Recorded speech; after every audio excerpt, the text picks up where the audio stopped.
Alright, so Kirchhoff's loop rule tells us that the sum of the change of voltages across all the different elements in the loop is going to equal 0. So like if our loop goes around this way, we're going to start here, and it's going to include the change across this, and this, and they're all going to equal 0. Okay, for Kirchhoff's junction rule, it just states that all the currents going into a junction has to equal all the currents going out. So in this example we have here, I1 has to be equal to I2 plus I3.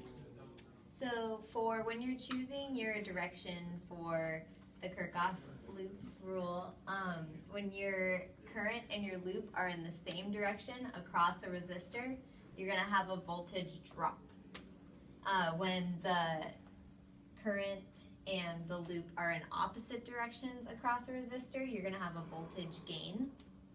And then for your EMF source, when your EMF and your loop are in the same direction, you'll have a voltage gain. And when your EMF source and your loop are in opposite directions, you'll have a voltage drop.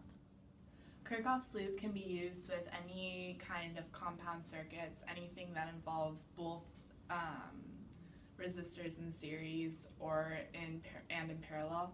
So like some examples of what you'd see is you'd see Christmas lights found in series because you'd want voltage to get to all the lights, and if one light were to burn out, you wouldn't want all the voltage to take the path of least resistance through that dead light bulb, causing all the lights go out. Or your power strips at home that have multiple plugs in it, you want to get the same amount of voltage to each of those plugs, so that's why it's connected in parallel, so that way every device is getting the same amount of voltage and it's not varied among each resistor. Okay, so here's our example problem for Kirchhoff's loop. So my rule is the junction rule. So here we have our current going this way, I3 is going this way, and I2 is going this way. So we're going to look at the junction here at point A. So at point A, because this one's coming in and then these two are going out, I1 equals I2 plus I3.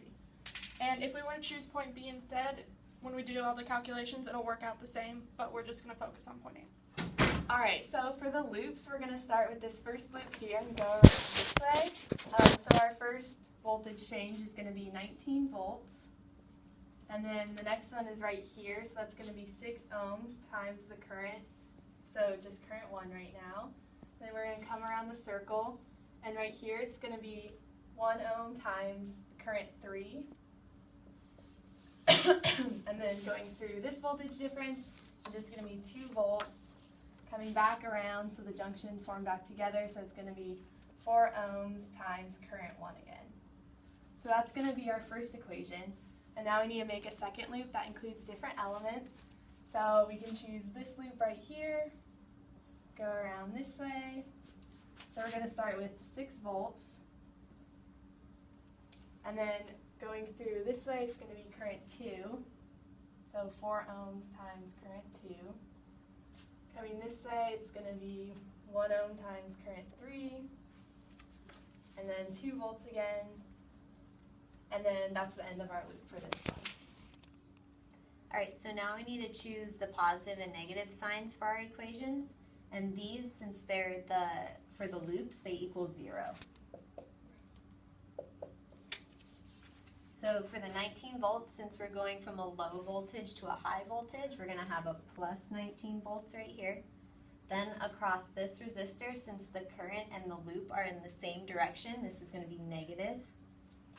For this one, the loop and the current are in the same direction again, so it's going to be negative. For this voltage, we're going from high to low voltage, so this is going to be negative again. And across this resistor, since the current is going this way and the loop is also going this way, it's going to be negative as well.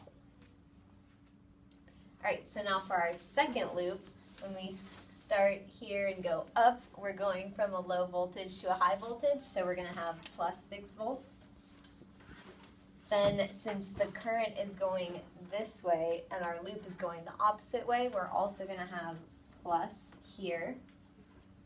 Then for the first, or for the 1 ohm resistor, they're both going in the same direction, so it's going to be negative.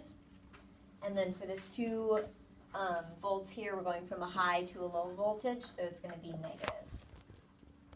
Okay, so now what we're gonna do is we're gonna solve for I1, I2, and I3 using algebra, so it's kind of like a plug and chug kind of thing. So first we solve for I3, and we say that I3 is equal to I1 minus I2, and then after simplifying like terms on the first equation, we plugged it in and we simplified it down to 11 I1 minus I2 equals 17, and doing the same thing for equation 2, we found 5 I2 minus I1 equals negative 4 volts. And so now what we're going to do is we're going to subtract the 2 equations to solve for I1. So we're going to try and get negative 5I2 and 5I2 up here. So we're going to multiply this equation by 5, getting, and then when we subtract the 2 equations, okay, so now this is, this comes from equation 2 and this is equation 1. So now subtracting them out, you get 54 I1 equals 81, and therefore I1 equals 1.5 amps. Now we're going to go and plug in the 1.5 amps to the other 2 equations and solve for I2 and I3. So we get 5 I2 equals negative 2.5, so I2 equals negative 0.5 amps, and then I3 equals 1.5 plus 0.5, so I3 equals 2 amps. There we go, over 3.